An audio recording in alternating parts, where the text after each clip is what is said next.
We have talked about all aspects of IS auditing.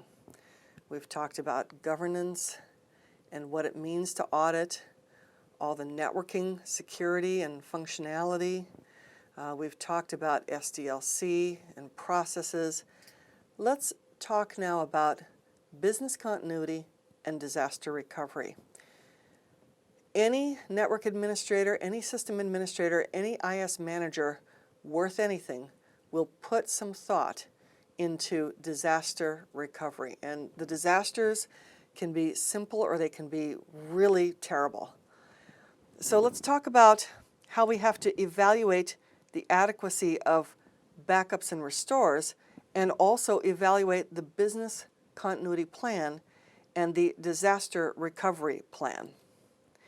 Disasters, of course, can be from hurricanes and earthquakes and fire, flood, tornado, to man-made bombings or big accidents or whatever. And we have to be able to keep functioning in case something terrible happens to completely disrupt the area. And we have to know ahead of time, and all of our people have to be trained to know what to do just in case a disaster strikes. Because if you don't have a good disaster recovery plan, you may as well close your doors for business when something happens, because that's it. You've got to be able to recover business immediately. So let's talk about these things. First of all, on a business level, you're going to want a business continuity plan. This is the plan in case there's a disaster. How does the business keep functioning at least a core level and then finally get back to full functionality? And you can see the business continuity plan in this example describes the team, what is the emergency response, talks about the operations locations and the logistics, how do we communicate, what services and systems do we recover, how do we maintain and update this plan and review this plan on a regular basis.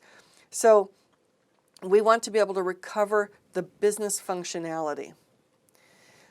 When we look at a BCP, a business continuity plan, we expect to see that there's an overall BCP that might have smaller BCPs inside of it for each individual department or business unit. There is a business recovery plan so that if we had to go to another site, how do we slowly come back to our original site, back to our normal site? We want to see some kind of continuity of operations. What do we do? How do we manage if we have to stay at an alternate site for a while because the building where we were working is destroyed, or no one's allowed to go in it, or it's flooded or something like that? And then also, what do we do if a major application or network service becomes available? What's the support plan for that? What's the IT contingency plan for that? You know, I remember after 9/11 seeing pictures, telecom, a very popular telecom, they basically had no fiber. It was all destroyed.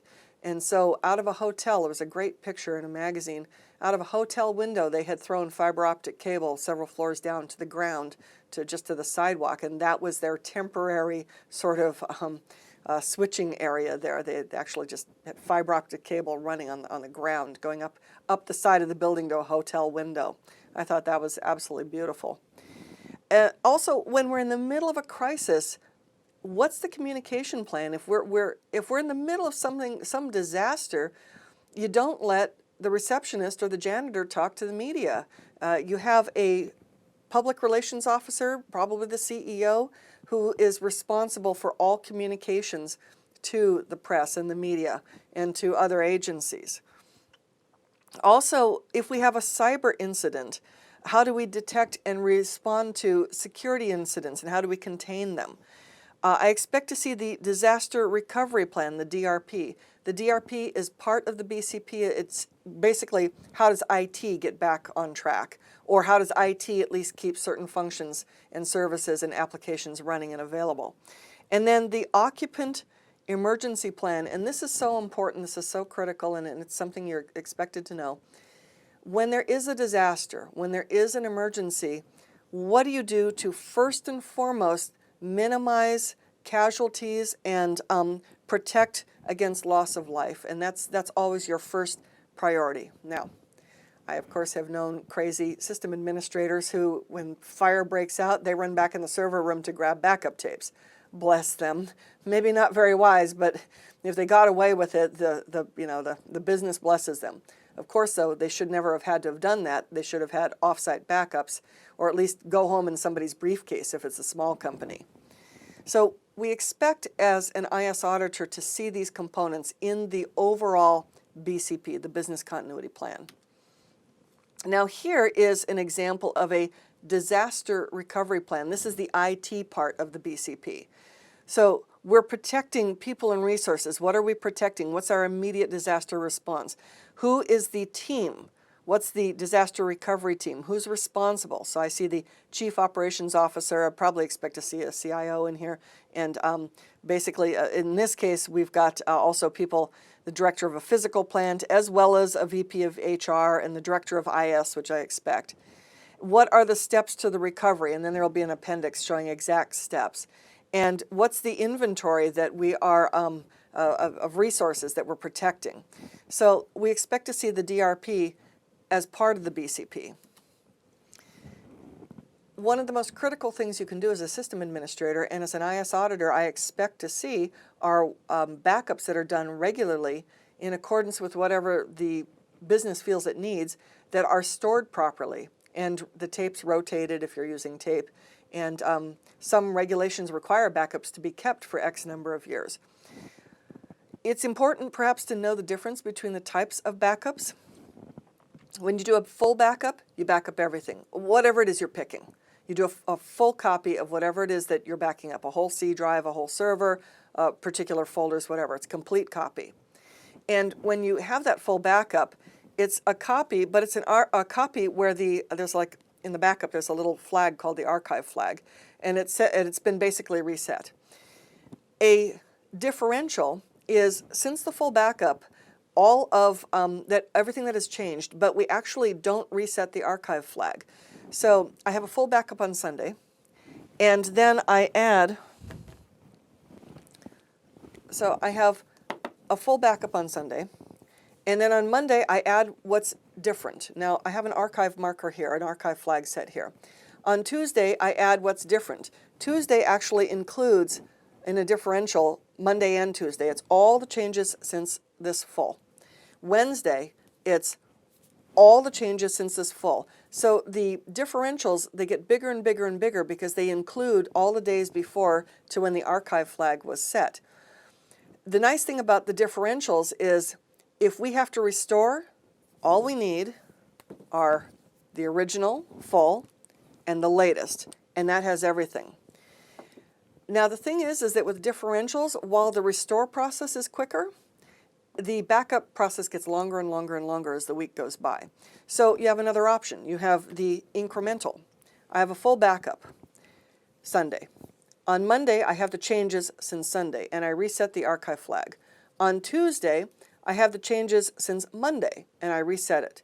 On Wednesday, I have the changes since Tuesday, and I reset the archive flag, which means if I have to restore, I need to restore Sunday, Monday, Tuesday, Wednesday. It takes less time to back up, but the restore process is longer.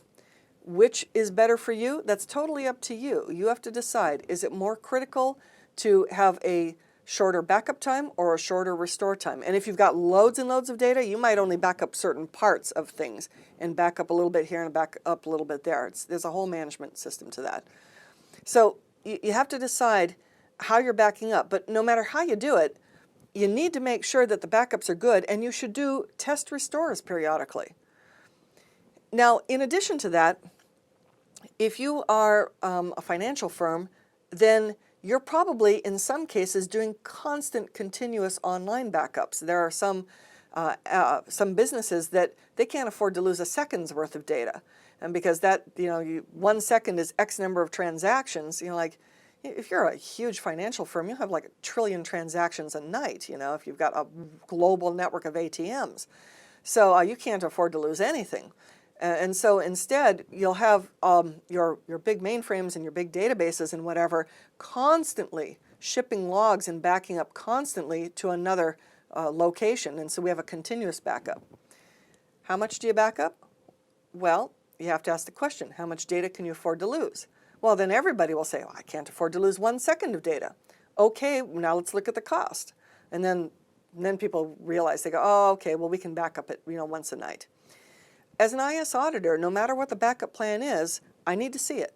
I need to make sure that you're doing it, that you're handling the tapes or the backup media, whatever it is appropriately, that you're testing your backups periodically, and that whatever your backups and your retention policy is in compliance with any federal regulations or any whatever regulatory legal requirements if they exist for your particular industry.